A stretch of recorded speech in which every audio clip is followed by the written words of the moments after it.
সবাই এসেছে আমবাগিচা তোরা যেন তারা এসেছে রাধুনিকে চোখে রাজা পড়ে গেছে তুম প্রত্যেক মাসে এই পুত্রের নাম তো করবো বাপ মাতা দেয় ঘুমিয়ে গেছে এই শিশুরা পেয়ে আমি বন্ধুরা মেরেছে আর দেখতে করতে বাহ, এটা মুখস্থ আছে। হাততালি দাও সবাই। কে লিখেছেন এটা? বনভোজন কে লিখেছেন? কে লিখেছেন এই কবিতাটা? কে লিখেছেন?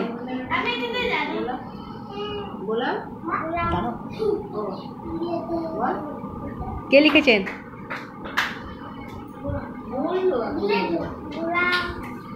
গোলাম মুস্তাফা।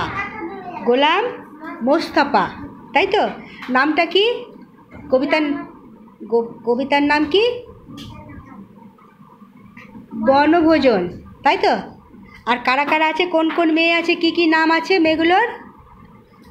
নুরু আর কোথায় হচ্ছে বনভোজনটা? কোথায় হচ্ছে? আমবাগানে হচ্ছে।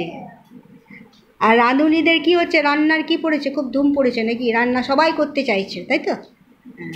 হ্যাঁ, আবার আর কে যেন এই কবিতাটা বলো তো, উঠে দাঁড়িয়ে বলো। জোরে বলবি, একটু জোরে জোরে বলো, ঠিক আছে? বলো। নমস্কার, বনভোজন গোলাম মোস্তফা নুরু খুশি আয়সা সুফি সবাই এসেছে আমবাগিচার তলায় যেন তারা এসেছে রাঁধুনিদের চোখে রাজা পড়ে গেছে ধুম বৈশাখ মাসে এই দুপুরে নায়ক কারা ঘুম বাপ মাতাদের ঘুমিয়ে আসে এই সুবিধা পেয়ে বনভোজনে মিলছে এক দুষ্টু কুটি মেয়ে। ঠিক, খুব ভালো হয়েছে, হাততালি দাও।